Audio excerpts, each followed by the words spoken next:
I came down here today. I didn't come here to talk about me and your ex-girlfriend hanging out. I came to talk about you and your ex-girlfriend. I love your soul voice. All right, you buying into this bullshit. And Clay's like, look, I'm all weirded out. A lot's being thrown at me right now. I don't know how to process this.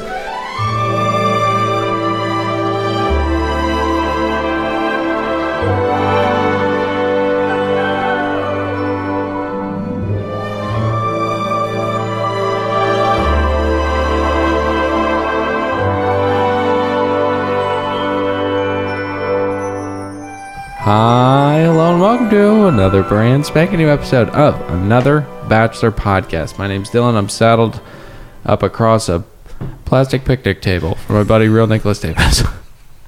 What's going on, everybody? The dynamic is completely off. It's all askew. I'm also sat across from producer Pat. Hi, guys. How are you? I'm so happy to be here sitting on a plastic I'm not table. happy about it, okay? The whole thing is off. We're in a very different setting this evening. The podcast will sound, I don't know, like the other Bachelor podcasts, like it's shit. Like just shit. Like it's recorded in somebody's living room because we're in someone's living room. That's Pat's beautiful, beautiful home. I'm just a little timid tonight because Pat's wife, who's pregnant, Cherie, who hates me, is in the room down the hall. So I kind of feel like I have to be a little softer tonight because I'm terrified of her. I gotta agree, it's making me a little tense as well. Yeah.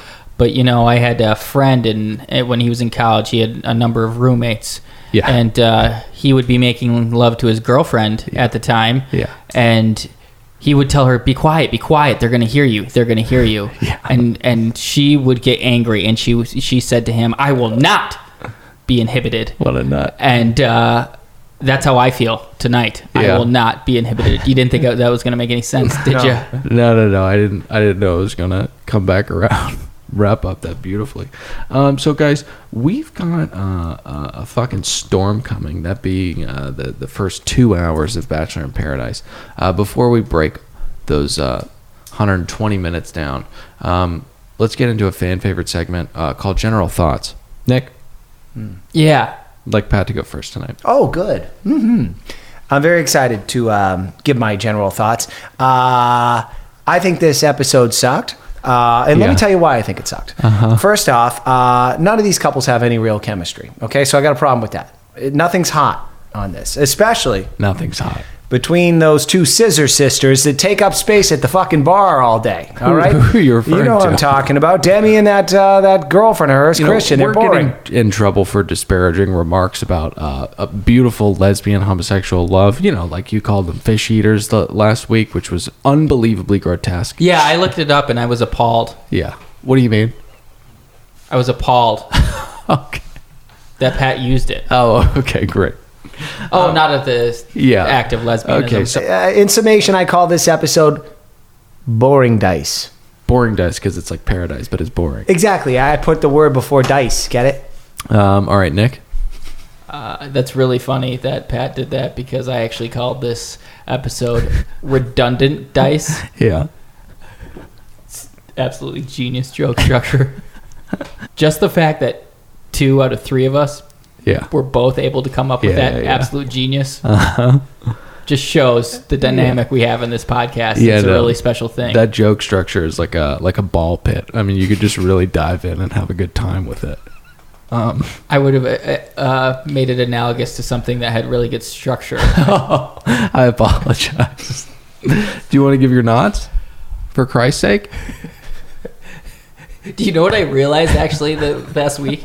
Knots is the rating system for our other show. Have you guys noticed that? We fucked up. 22 knots, that being said. Yeah, I'm going to say 45 knots. I think that the problem with this episode was that too much of it revolved around Clay and Nicole, which is not fun for America. Hence the boring dice. Yes, exactly. So we start off learning the secret to Christina's hot bod. That being a diet of like a jockey trying to keep light on a horse. She's just carving off pieces of chicken breast. I'm assuming it's salted. She's eating a piece at, I don't know, 6-minute intervals. I don't even think this is like a conscious diet she's on. Lest we forget where she came from. Right. She's probably like, I was such a glutton today. Did you see that? I had about 5 pieces of chicken breast. I was a bad girl. You know what? She cheated on her diet. Indulged a little today. The discipline is absolutely insane because that looks like a miserable fucking life. Okay, so let's get to Angela. She comes onto the island, and it's time to finish her love story. She pulls the bachelor that never was, that is Big Mike, and they go talk about waves. I mean, this is all a little underwhelming because this was the big tease last week. I feel like I've been there, done that. But, I mean, this is earth-shattering. Well, she's got a type. Okay. You need to cool it a little bit, all right? Before we even moved to her date, when she showed up, Nicole mentioned that Angela showing up is her worst fear personified. I realized the Grim Reaper is my worst fear personified. Because, of course, he personifies death, which is absolutely terrifying.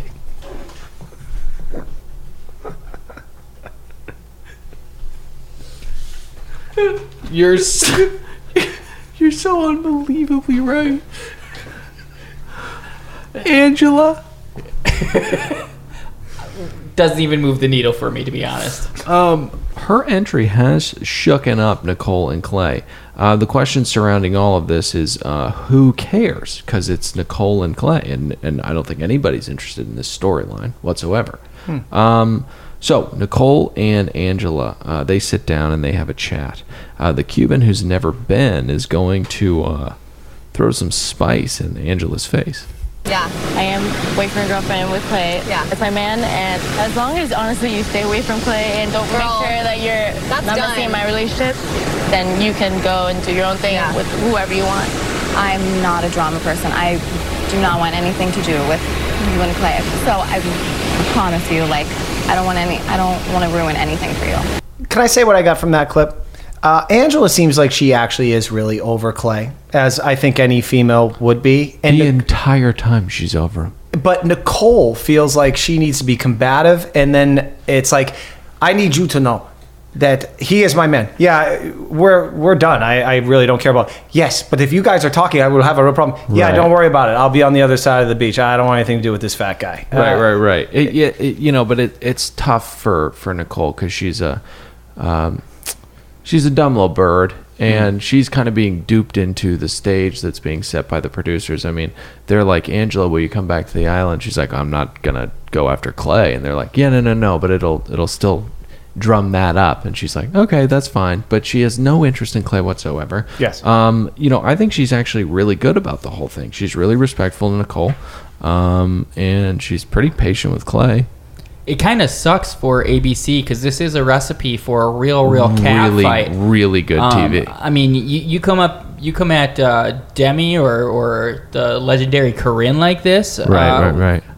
They're not walking away with their tail between their legs. No, absolutely.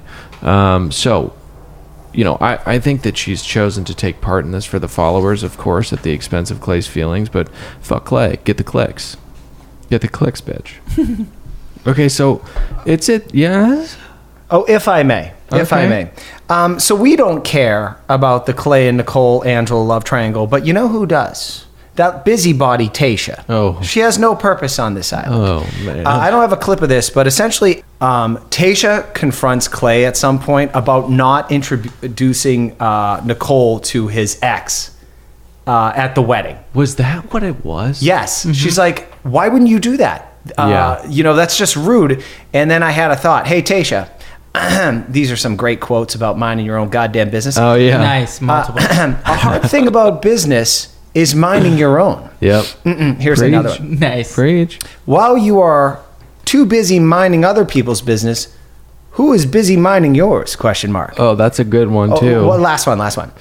People that spend time looking for other people's faults should spend time on correcting their own. That is so beautiful, the trifecta. I also have one. Okay, here we yeah. go. Yep. I'm not a businessman. I'm a businessman. That's Jay-Z. Okay, so yeah, it is at this point where Tayshia inserts herself into the equation because she must stick up for her lifelong friend Nicole, who she's known for 11 and a half days. I didn't know what it was for, but I don't know why Clay didn't just go, no, why are you asking me that? Does anyone here introduce one another as like boyfriend and girlfriend? I mean, maybe Hannah and Dylan, and maybe Demi and Christian. And she's blaking him. She's like Stockholm syndroming him a little bit. She's like, you're sure it's not because of Angela? Tayshia, pick your head up from the sand and go suck down another skinny margarita. Leave me alone. That's what I would have said. You perfect breast. You. Let's get to the night date. Night date. Okay. Can I talk about Mike and Angela on this date? I got a problem with this because Mike is supposedly Clay's friend. And I get the whole process on this island. You got to go date. Even if it's your buddy's ex-girlfriend, you still got to take her out, right? All right, anyway. So they sit at the table. They're eating. They're talking about relationships. And then Mike, I think, kind of does a dick move, which is gives a little inside information that she may have not known. May I play it clear? Yes, of course. Mm-hmm. He told me that it was easier for him because he never said he loves you. Cold. You know, at this point, Mike was still probably making a play for being the Bachelor. That's some shady shit. So I think that's kind of fucked up. Mike, you might have been the Bachelor, but this shows me that they made a good choice by not letting you be the Bachelor. You're talking shit about your buddy. That's evil. That sucks. Oh, and may I add, they end up making out too. Hey, Mike, did you need to do this? You needed to stick your tongue down your buddy's ex-girlfriend's throat? My question is, why is this a fucking revelation? He's like, hey, he thought that it's true, it's insider trading, which is something that Martha Stewart went to jail for. But, he thought it was easier to break up with you because you guys never said that you loved each other. Like, this is a fairly innocuous, like, normal sentence that somebody would utter if you're talking about a breakup. Should be rather obvious that if you fall in love with somebody and you break up with them, it's a little bit harder than if you're dating somebody for 8 months. That's a super long time to me. All right, so we've got more resistance bands in the morning. Clay's really hammering those things around palms. And then we've also got more Tayshia recapping relationships, which, I think that she's gotten more involved in the narrative of the story, but she still is the muse that breaks down a fairly simple thing that I think everybody has a handle on, but she does it 1 to 2 times a week. I do think it's a little bit egregious. This time, I don't know if you heard it. She goes, okay, how about time for a roll call? Yeah. Jesus, Tayshia. I know. Could you be any more obvious? I sent her a DM. I said, you dirty bitch. You gotta stop DMing people that, by the way. I'm just saying, this is a different conversation. She completely deserves it. I said, you dirty bitch. Have you ever met my buddy Pat? My buddy producer Pat. You're taking all of his bits. Of course she knows who she's stealing from. And then later, when she was talking about... she didn't say anything. She did roles reversed. It was what I was going to say. Oh, fuck. She didn't say anything back, but I saw the three little dots. She was about to clap back, and Yeah. she was like, he's a pigeon. Oh, you think that's what she was saying? Wrongfully, though, she thinks that. Yeah. You're not a pigeon. No. You're- I'm a what? Hey, can I get back to the show? I'm a white blossom squall. Nice. Let me say this. All right, I have it out for JPJ. I don't like this guy anymore. Right. Okay. Derek, who is the focus of his obsession once again in the Desire, morning. yes. Okay, so I get the whole idea we could like go, hey, JPJ probably had a few drinks at the wedding. He got a little emotional, but now it's the next morning. He's sober, and he still fires up the obsession and focus on Derek and that dad bod that is starting to form itself even more. Derek has a dad bod. JPJ is like staring out at the ocean like With a goddamn toothpick, too. yeah, like an ineloquent Kilgore falling over the breaks in the waves. And What? what? The reference was lost on me. It sounded like you were speaking Klingon. It'll land for 2 people, I think. That's what I thought. I was like, I don't understand what he's saying, but I'm sure some people appreciate it. I think that's how you create like the strongest bond possible between your fan base. Like you touch them one at a time, and they feel that important. They're going to come back for the more general humor we also are able to dish out. I think people will get that I was talking about Robert Duvall's performance in Apocalypse Now. It smells like napalm in the morning. I get that one. Is that what you said? And I didn't. Well, no, but in the film, I've talked to you guys about this before. I mean, Robert Duvall's character literally goes and massacres a village so that he can get to the best surf spot, the best surf entry point, which is just a jarring example of the bent morality and chaos of war. And that's what JPJ is doing. He's staring out into the waves, and Haley is looking at him, and she's thinking, man, I want to be with this guy. Which is nuts. But could his instincts actually be pretty spot on? Because Derek goes to Haley and he tells Haley that JPJ is into Tayshia. And I know that, that may seem like just transparent dialogue between one contestant and another, but I tend to believe that Derek knew what he was doing.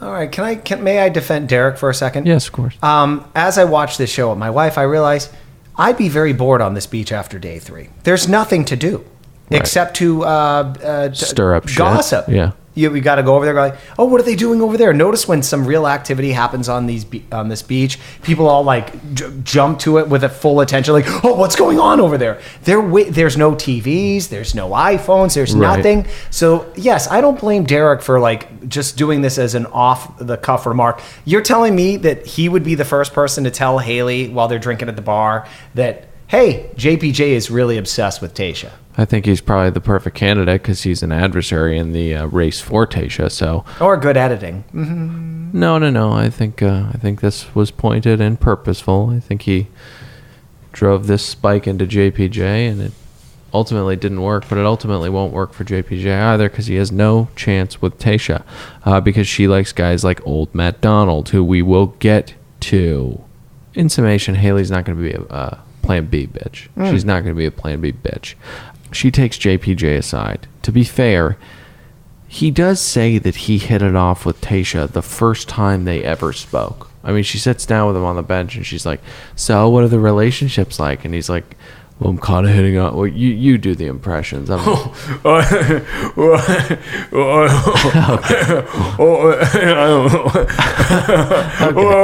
yes, he does convey that he has hit it off with Tayshia and that. Why did you have to just repeat what Patrick said?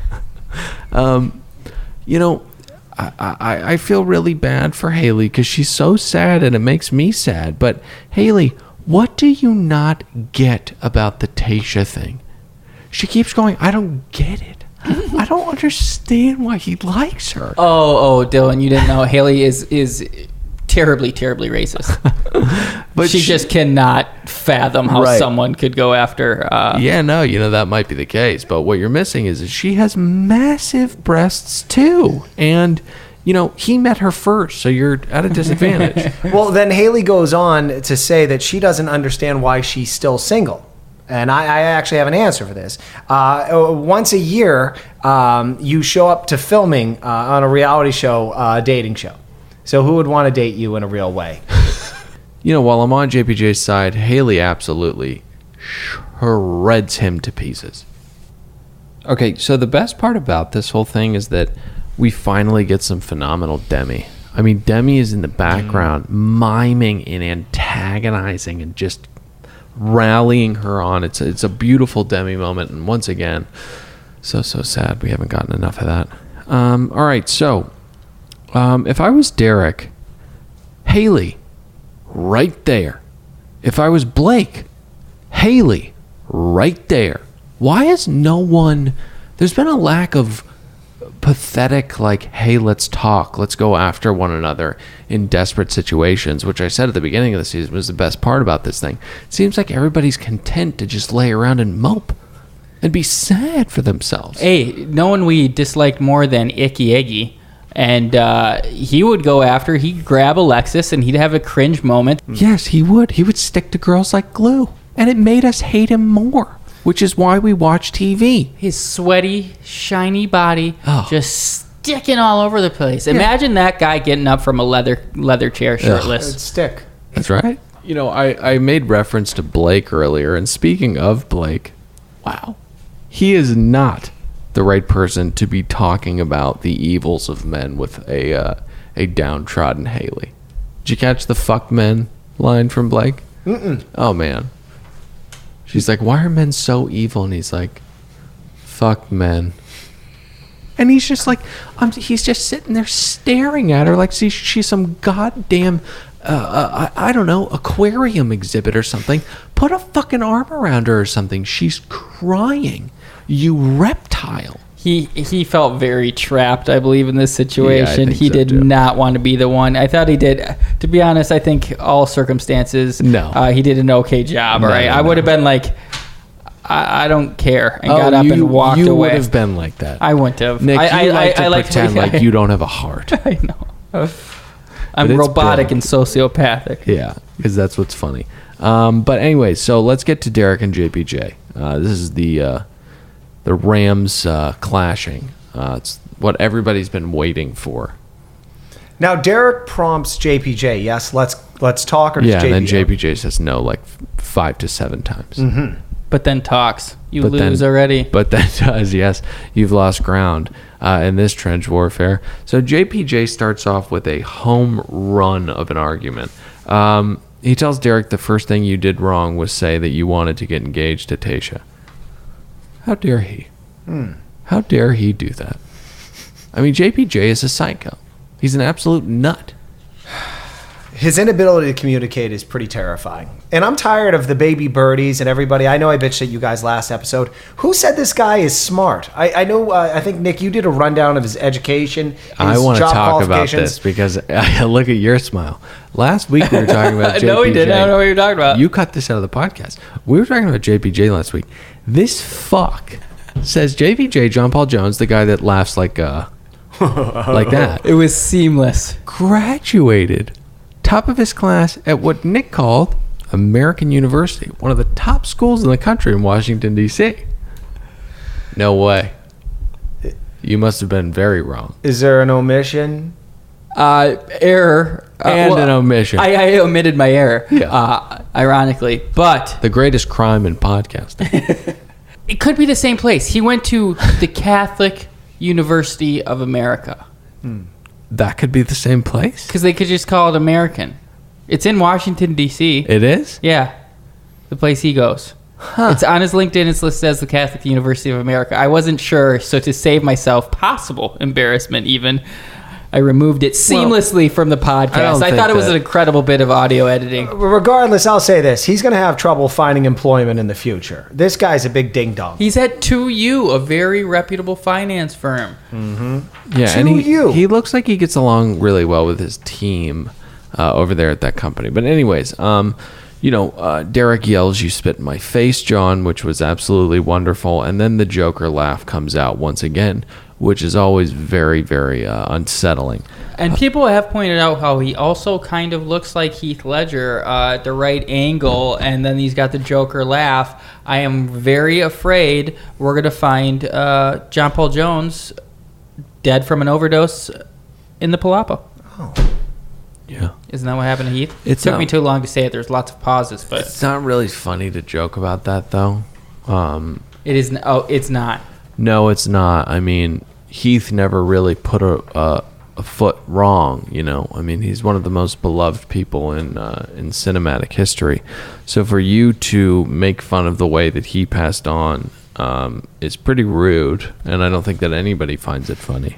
Let me say this about the argument between Derek and JPJ. Yeah. Derek, I think, is kind of a semi-intelligent guy. He owns JPJ. If any of you haters of Derek, who I'm a hater, I'm a hater of both of them, but he owns JPJ. JPJ he's unable to actually form an argument against Derek. Derek seems calm, cool, collected. Yep. And one of my biggest problems is Tayshia looks on, Miss Judgment over there, and oh, look at those two middle school children arguing. No, Tayshia, there's one that is a middle schooler, and the other one's an adult defending himself. Right. Rightly. Yeah, I know, but yet she she makes her choice, which we'll get to. I believe I've said it before on this podcast. Never, and this is like a literal example of it, never argue with an idiot. From afar, people can't tell who's who. You're so right. That is great. You're so right. And Tasha is too far away. You need to get closer so you can see who the idiot is. Although I feel like I could see that from about, 200-300 yards. JPJ looks like a dumbass. Well, my best, the best part about this whole thing is Blake sitting idly by, like twiddling his toes. And I don't know, he's with like 2 girls or something. And he's just like, can you believe how unattractive that is? He's such a fuckboy. God.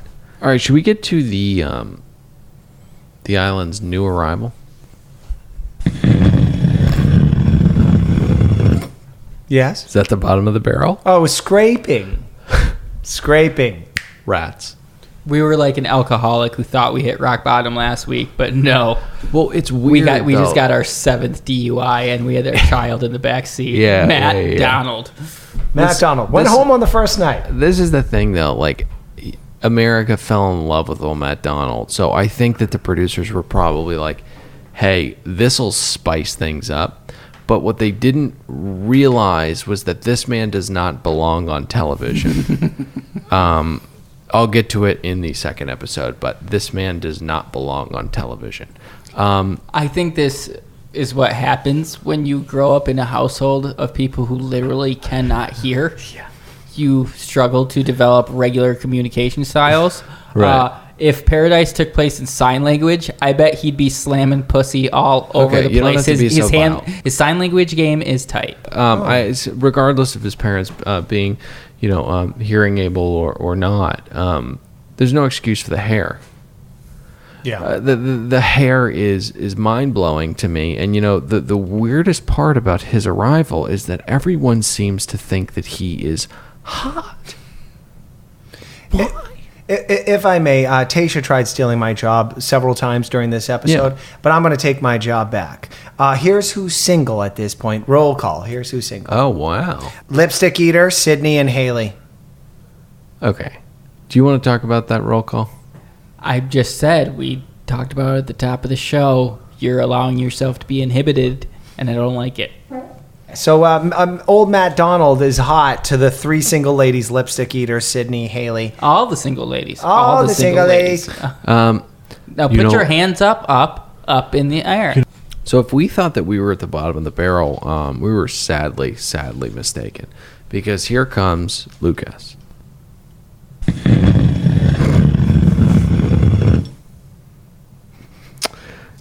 Somehow. He slinks down the beach, and the girls have an appropriate reaction to him. They call him the poor man's Nick File. Mm-hmm. He's always struck me as a nice guy, but again, bottom of the barrel. But yeah, we do have a double date here. We've got a double date, which is a lot of fun.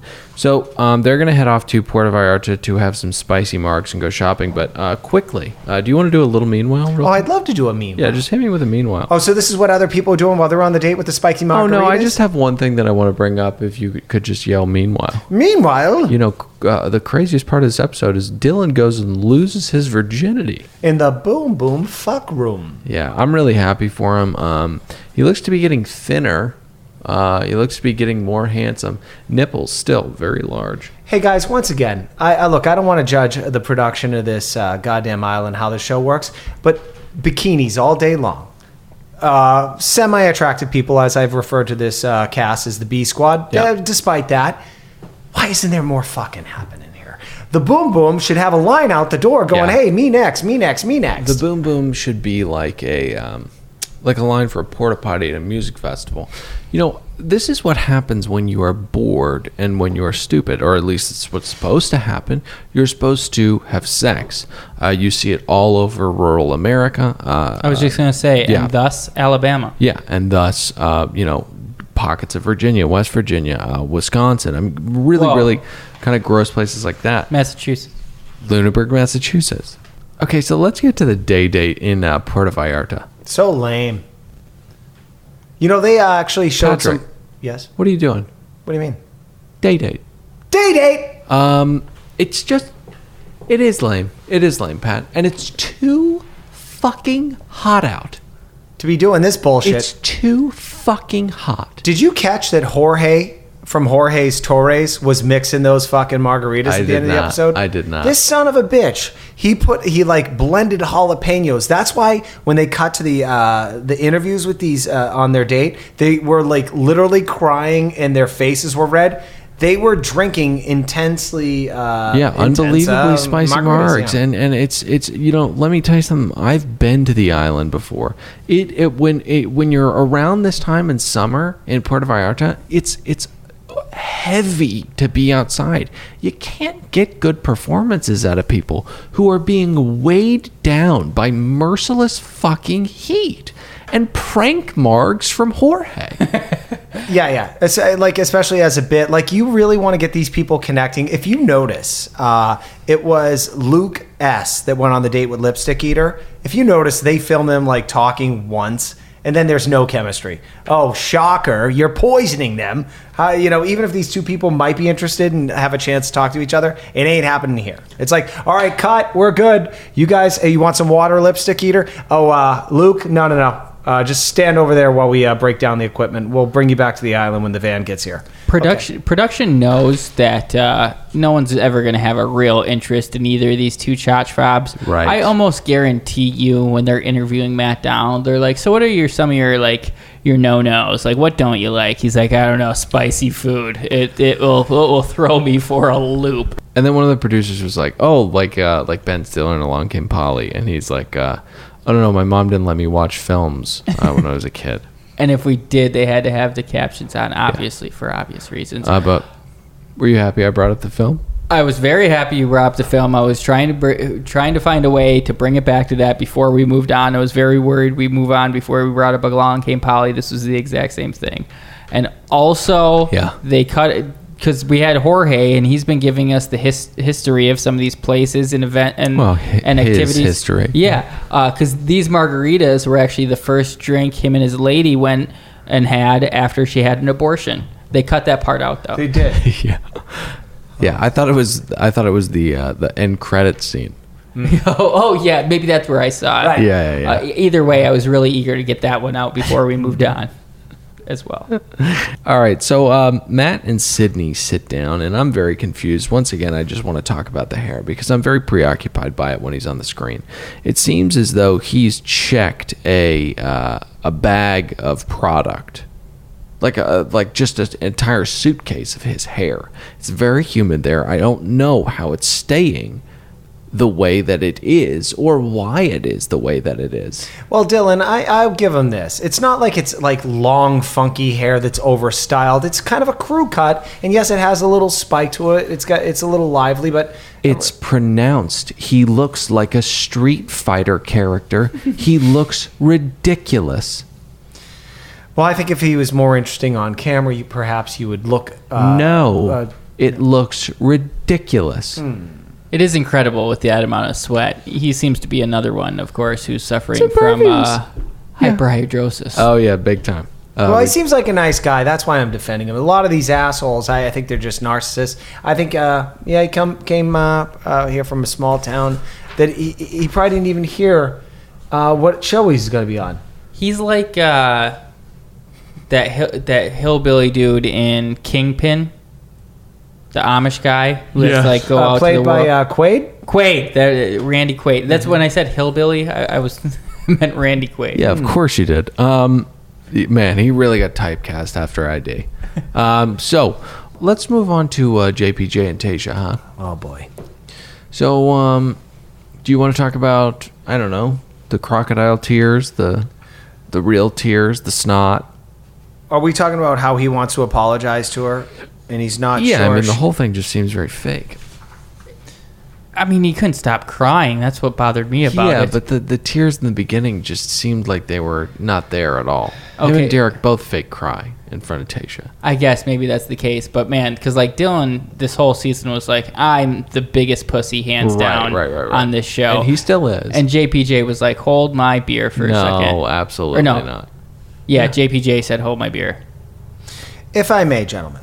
I think it was the last 40 minutes of this show, I was thinking the whole time, like, you fucking producers got some nerve. 4 hours a week. The last 45 minutes of this goddamn show with JPJ and Derek and Tayshia, that love pyramid, holding this down. Right. Knock this down to 1 hour once a week, you fucking assholes. Yeah, we say it all the time, but I mean, this is really like, again, I talked about Clay and Nicole, but also who cares about this?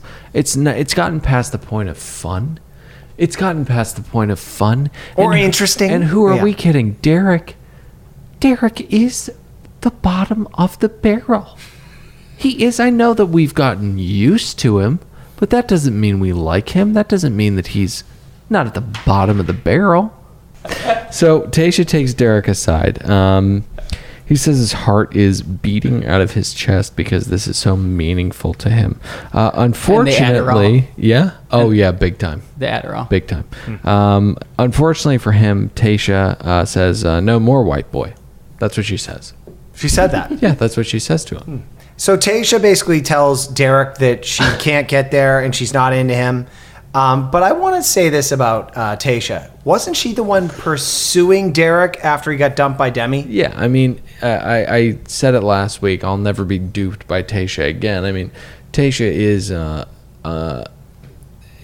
she's a goober, but she's a boring goober, but she's also got like a little like, ooh, I kind of like the drama. I kind of like the tea. And she kind of bites into that. And it's off-putting, and I don't like Tayshia. You know, she gets into this shit, and you think that she's just this angelic, big-breasted woman. And she's an angelic, big-breasted woman, but she's also like, she gets in shit. Hey guys, when Tayshia dumps Derek and he fake cries, wasn't he doing the exact same act that he did when Demi dumped him? Yeah, a little bit. You know, it's he can't believe it. I mean, they've been dating for 3 days. No, I know, it's so meaningful to him. He's got a couple Hail Marys in his pocket. One, the guilt trip. I always get "you're a good guy." Nobody ever chooses me, even though he's been rumored to have been laying waste to the city of Los Angeles and also was engaged to Taylor. So again, what are you talking about? But we should call her and ask her how he really is next week. Sure, we should. And then also the ultimatum: if you don't pick me, I'm thinking about going home. And she's like, okay, yeah, no, I'm good with that. I can make that bed and get a solid 8 hours in it. So he's like, you sure? They're firing up the SUV. Yeah. She's like, yeah, no, leave. I'm walking up the sand. Yep. No, it's fine. You can go. I'm doing a tearful goodbye to the group. Well, speaking of that goodbye, you know. When he pulls the group together? Yeah, he leaves like a gentleman. I mean, he addresses the group and leaves like a gentleman. And I think. I thought it was like he was leaving for NAMM. Right. That's the way the group was responding. My birthday got called. Yeah. I didn't like this. I'm a big Irish goodbye guy. Oh, me too. Huge. You've been to my house many times. I know what you do.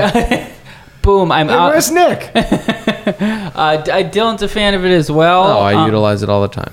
But and this was actually before we knew what happened in episode 2. But I was like, say what you want about Dean, but at least Dean just slinked off, and they were like, bye, Dean. He was like, peace. Obviously, he ruined it by coming back. But I appreciate that a lot more than Derek making this big fucking scene. Yeah, you know, he does cause Tayshia to choke up, and I think that he really, really likes it. I think he likes seeing those tears when he's walking out, but who could blame him? I mean, I'd drink those things if I were him. Now, when everyone's crying, does anybody... Maybe Harrison should walk in at that moment and go, hey, guys, I know you're all upset, but don't worry. You'll see him next week in Los Angeles. Right. Yeah. He's still alive. He'll be fine, and you guys will get a VIP tented stagecoach. And you want to know the worst part about it, guys? You're going to be living 10 miles apart someplace in Los Angeles, and you won't see him once because you're hypocrites and liars and don't give a shit about each other. Yeah. Wow. No one will drive from West Hollywood to Burbank. No. You'll never see each other again. You guys want to... Hey, you want to meet up at the club? Oh, where's the club? It's in North Hollywood. Oh. I wouldn't go to a club in North Hollywood either. And that concludes our segment, Hyper-Regional Location Jokes. Okay, so just lastly, you know, people always say, when am I going to find love? it's been eluding me my entire life. Well, you're 25 years old, so just keep that hinge game steady. For him, I kind of, get it because he's 32, and if you haven't found love and you're 32 years old, I can understand how that would be, a little anxiety inducing if you're a bitch. And then also Tayshia is crying, and JPJ, like fucking Hercules, comes over and hands her one tissue. That's right. Don't do that. Don't do that. Don't involve yourself. Don't give the gift of one tissue. Just stay the fuck out of it. May I add something also to this tear fest happening here? Yes. After Derek's departing, obviously the gang congregates at the bar to talk about him going out on his own terms. Now that hit me. Him going out on his own terms. People generally relegate this phrase for foregoing chemo, of dying of cancer. Yeah. Not exiting on a dating game show, you pieces of shit. Yeah. He went out on his own terms. You narcissistic morons. Go fuck yourself. So, Derek is in fact gone, and Demi is sitting by, sipping Mai Tais, and telling everyone that this is ultimately the best thing for him. Demi is talking about the situation as though she's on the outside and not the root cause of the entire fucking thing. Did she start this, Demi?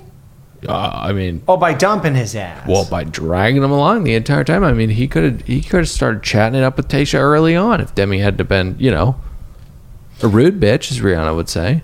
Well, hold on. Got me, boo, you get up. It's Rihanna. If we're going to analyze this whole relationship, so Demi dumps Derek, and then Derek is just wallowing in his own self-pity, and Tayshia looks upon him on that daybed and says, you know what?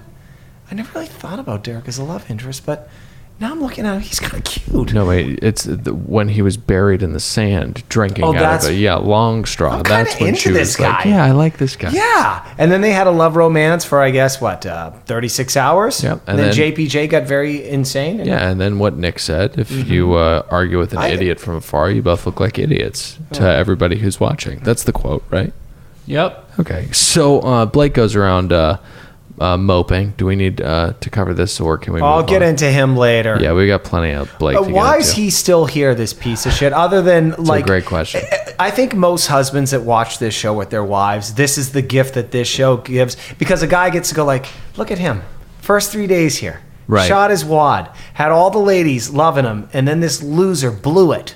And now we get to see him in pain, depressed. Yeah, His life is worse than mine right now as I sit next to my wife. right. It is too much moping, though. I'm pretty sure when he gets back home, he drives a mope ped. Holy shit. So Chris and JPJ have a conversation about values. Grandpa Chris. By the way, we are in odd times where a guy who's been on this franchise 7 fucking times Yeah. looks like the normal person. Right. He's got a terrible front of house. He shouldn't be talking to anybody about values. I mean, Nick, did you check recently? Is that person still waiting on their check? She's still there. Okay. It's sane to me that they get to closing time and they allow that man to stay in the building. But sure enough, they close up shop. They come in the next day. He's still there. Oh. But yet they refuse to give him his check. It's a very odd dynamic going on in that place. Yeah. So we can move on from JPJ and Tayshia sitting pensively in their respective little bodies of water, right? I think I've complained about this show enough and shitting on it. I'm doing a podcast with you guys about it, but Right. can I tell you my mindset of watching the show, what I was thinking while I'm watching it? You ever invite an old buddy that you haven't seen in a while over to your apartment and go, come on over, let's have a couple beers? And then you hit the hour and a half mark. Well, yeah, you're drinking, you're swapping old stories, Yeah. and then slowly you're starting to go, I'm getting a little bored. And now I wish he'd kind of leave, but he doesn't get it. He's not picking up on social cues. And then you have to yell, hey, Mark, get the fuck out of here. That's how I felt about this show. Your pregnant wife is going to storm out of there and start throwing kicks. I like that he refuses to be inhibited. Yeah. So these angles are nauseating to me. I just want to talk about the camera angles really, really quickly. We've got JPJ and Tayshia. I said I wanted to move on from these, but I do want to say this. Please, Jesus. They're modeling, but with no direction. and no monetary compensation. They're just like hanging off the side of jacuzzis, like looking to the left and looking to the right and looking up, and it's just like, this is pathetic. Model idiots. Look, they're looking for the camera lens. Yes. Because I heard from a director once, if you can see the lens, the camera's seeing you. You know, you should keep that in mind when we go to the Dodger game, because if you want to get on that Jumbotron, you better get on that Jumbotron. I think we can do it. Oh, I will. So let's get to nighttime. Night date time. Thank you. Mike and Tasha sit down and chat. And you know what? She's kind of giving him the eyes a little bit. Okay, they look like a perfect couple. Not just because they're both black, but you know, we've never had that, Least of which. that we've never had that relationship. We haven't had two African American bachelor all-stars dating each other. If the two of these got together, they would be a power couple in this world. And probably incredible athletes for children. Why do you say that? So Demi and Jimmy the Greek? What are you doing? Jimmy the Greek. So Demi and boring ass Judy, or whatever her girlfriend's name It's is, Judy, you got it. talk about the difficulties of coming out. Demi does not seem as though she's had much difficulty at all with it. Although I want them off my TV. You're homosexuals. Who cares? You're boring. Get out of here. I could list thousands of things in 2019 harder than coming out of the closet, especially when we heard about Demi's family. They seem like super accepting people. Here's one off the top of my head. You know that game where it's like a ball on the string and a cup? Yes. Harder than coming out in 2019. Well, I think that you're being insensitive. I mean, look Have you ever tried to drive a standard? a stick. Yeah, a stick. Yeah. It's hard. That's definitely Manual. harder than being a lesbian. Patrick's so old it's standard. Right. Patrick's so old, he's got his feet out of the bottom of the car and he's yippin'-dippin'-doodying down the street like a what am I doing? Yabba dabba doo. A lot of these places are springing up targeted axe throwing, much harder than coming out. Okay, I'm just saying, I could go for days. All right, so let's get to Tasha and JPJ.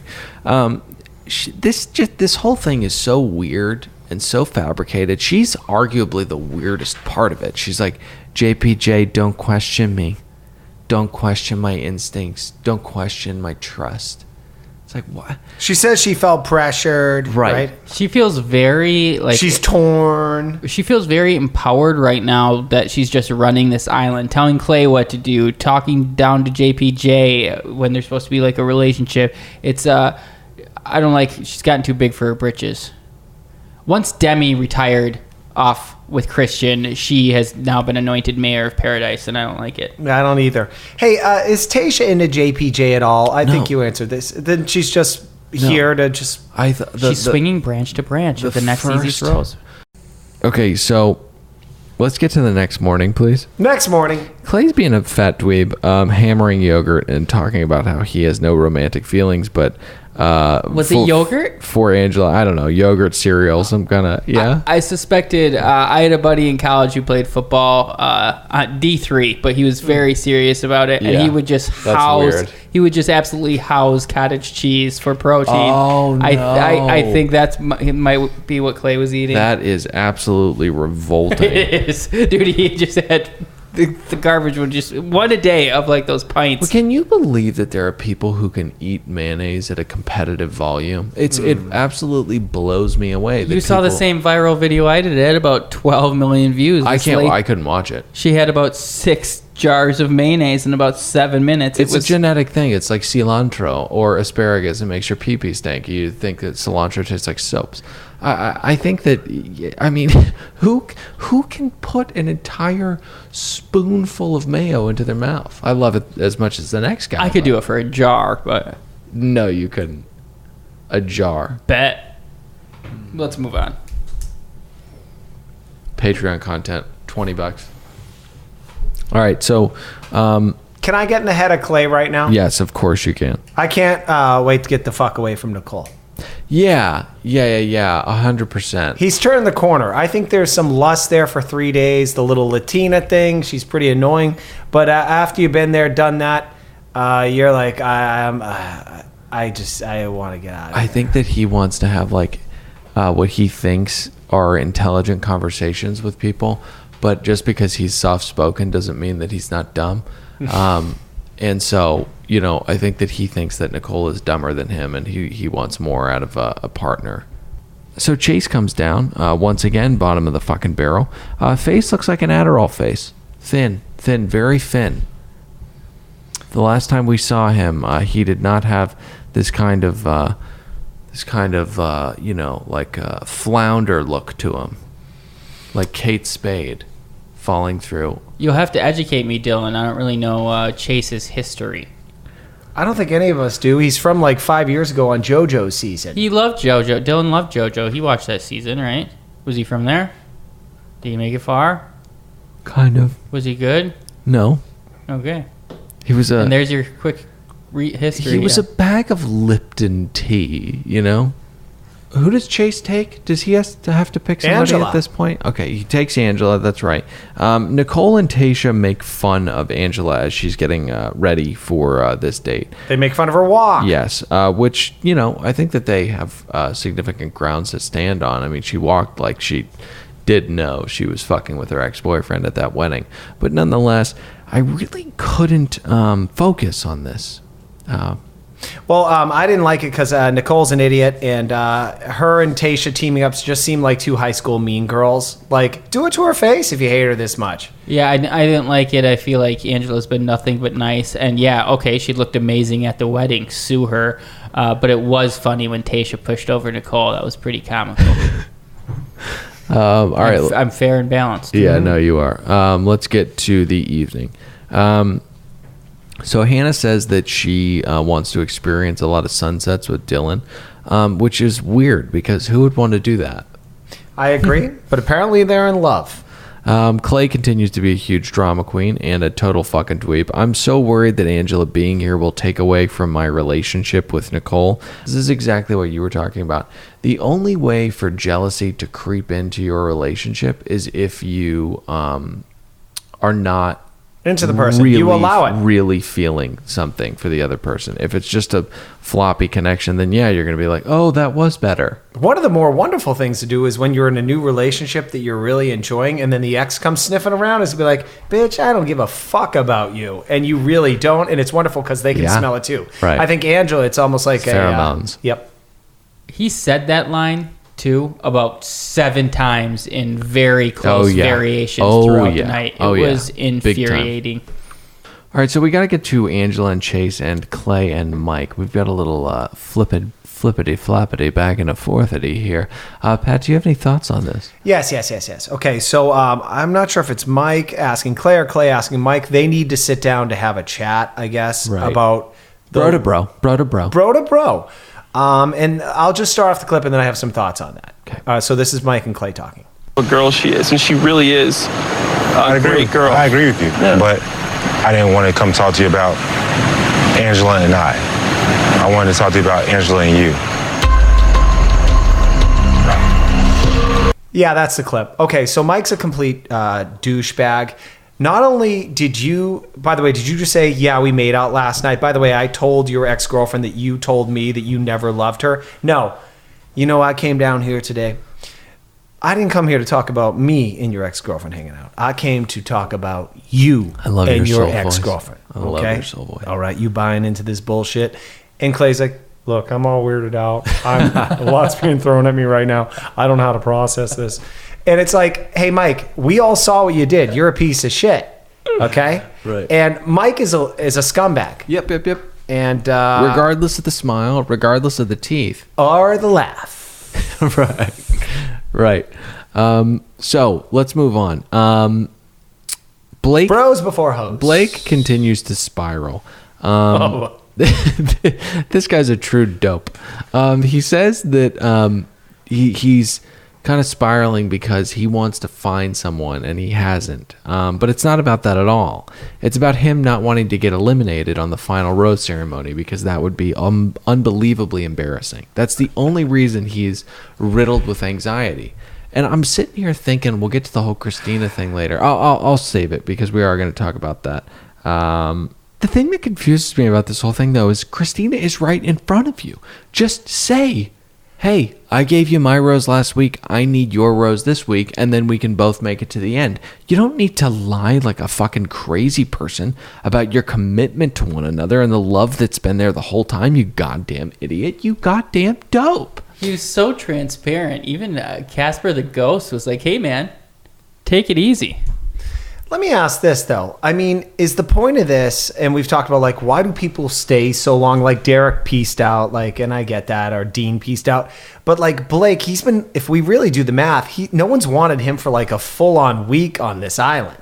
Like, shouldn't he have, at this point, just said, you know, I'm going to go home. Everybody hates me. But no, he's like, well, for a few days, he's like, who's coming down the stairs next? Maybe I can get them to fall in love with me. Yeah, and then he finds a nice, he finds a nice bird. He finds a nice young bird, as the people on Love Island would say. And then he's like, see you later. The overbite's too beautiful. Mm-hmm. Now, look, the audience, I think one of the reasons why people love this podcast is the insights that we can give. And we have a lot of opinions, but also some of them, we educate the audience. Yeah, so some of them are clinical. Now, I have said that Blake, and what's occurring here, is that he is a love addict or a sex addict. Now, you've watched his behavior for yourself, and I'm going to read the definition of sex addict.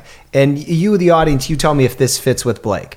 Love addiction is a proposed model of pathological passion related to behavior involving the feeling of being in love. Does that not fit this fool? It's pathological. Yeah, no, it's insane. I mean, the stuff, we'll get to it later, but absolutely blown away at how crazy he gets, how much crazier he gets every single week. Truly, truly in an upper echelon of nut that we've seen on this show. All right, let's get to old Matt Donald. This is, as I said, someone who should not be on television. We've got a closeted gay old-fashioned man with hair. Oh, I don't think so. Oh, come on. We've got a closeted old-fashioned kind of guy with hair like that. I mean, this guy should not be on television. I would be so much more productive in this interview if I was not sweating my ass off. Dude, I got you, bro. Oh, dude, whoa. You got some great rhomboids, dude. Great traps. Thank you. Of course, dude. Dude, you know you got a great body. Hold on, what's going on with Matt Donald? Oh, he's gonna collect his sweat. Whoa, that's what a real peck feels like. What are you guys doing? What are you guys doing? Matt Donald by far has the best body here, without a shadow of a doubt. And I can say that because I'm secure with my manhood. So, anyway. I mean, this is the most comfortable he is throughout the entire evening, was when JPJ's wiping him down. I'm kidding about the gay thing, but it is weird that he constantly brings up his mother and that he's absolutely petrified of kissing Sydney. Now, he's talking to Shitface, and Shitface is like, what are you scared of? And he's like, rejection. Well, that alibi doesn't sing, baby, because she said, I mean, very, very loudly that she would like to kiss you. And the saddest part about that whole thing is Sydney, because how low does your self-esteem have to be eager to kiss this man? I mean, she would let the swamp thing crawl on all over her if it meant giving her a rose. I mean, he's disgusting. She seems like a sweet lady. On her face. She does seem like a really, really sweet person. But, you know, everyone's giving him advice. Everybody's kind of like trying to talk him up. And that's when I realized that we haven't seen Lucas at all. I mean, we may have. They chain him up to a fence for 8 hours. Maybe get out of here. 45 seconds. You're stinking up the place. So, let's get to the montage. He pulls her away, and they kiss eventually. That being old Matt Donald and Sydney. And this montage, I'm pretty confident in saying, was one of the greatest moments in broadcast television history. The juxtaposition that the editors knew they had, this truly pathetic moment, and these two people set against this momentous sequence of shots, it was magic. And to whoever did this, I salute you. You know, Dylan, I mirror that sentiment. I could feel the earth shake that night. All of America fell off their couches, holding their chests with laughter. Yeah. It was so funny. Okay. So, Katie and the old man couple up. I'm very happy for them. Should we get to Clay and Angela? Oh yeah, Gymgate. Yeah, that's what Nick called it. I also call them Clayangelo. They talk about moving on, and at some point they talk about what he was doing when they were together, which was working out to get ready to possibly work. That's essentially what it was. He was working out in a gym for 4 hours a day to prepare himself for tryouts to work. Right. That was his life. I can understand if you're not absolutely in love with a person like that. Well, why the fuck would you want to be any part of that? I felt like it sounded like her fat ass didn't want to go to the gym. Okay. This is what Nick does when he's super fucking stoned and tired. He just sits back and picks his spots. So she ultimately, like a normal person, is like, hey, what's the problem here? Why are we talking about this? We're broken up. Please calm down. Which, I think all of us are very, very team Angela. I think she's great. She's pretty normal. I think the reason, and Dylan, maybe you touched on this, the whole reason Clay is upset and still fighting with Angela is because he's very upset that Nicole keeps calling him her boyfriend. Oh, good read. Okay, so Blake and Christina, let's get to it. This is peak. Yeah? Clay's like, I don't have a girlfriend. I just know a girl who would be really mad if she heard me say that. What's that from? Mitch Hedberg. Okay, so that is such a great fucking joke. All right, let's get to Blake and Christina. This is peak weird Blake. This is when he pulls out all of the lines he learned while watching rom-coms alone on a Friday night in high school with a pint of mint chip. All fat and shit. Fucking no friends. I go Ben and Jerry's fish food. Do you really? Yeah. Me too. Do you really? Oh yeah. I'm a little flavor slut. I'll go for like a green tea Haagen-Dazs. Oh, how boring. It's not boring. It's exotic. Maybe we're basic, Nick. I love those fudge fish chips with a little bit of marshmallow and what is it, chocolate and vanilla mixed up in there? Little caramel swirls in there too. It's got everything. It's fish food. My dad used to always pick up ice cream. He'd be like, guys, I got ice cream. We'd be like, did you get Cherry Garcia again, Dad? And he'd be like, yeah. And it was a deterrent. Because nobody wanted fucking Cherry Garcia. Until you start eating it, and then it's delicious. It is kind of, it is pretty delicious. It's ice cream at the end of the day. So, guys, getting back to ABC's Bachelor in Paradise, he is pulling out all of these fucking canned lines. Happy that all of this happened because we're sitting here together with each other now. I'm all in on you. Remember this moment, this whole time you've been right in front of me.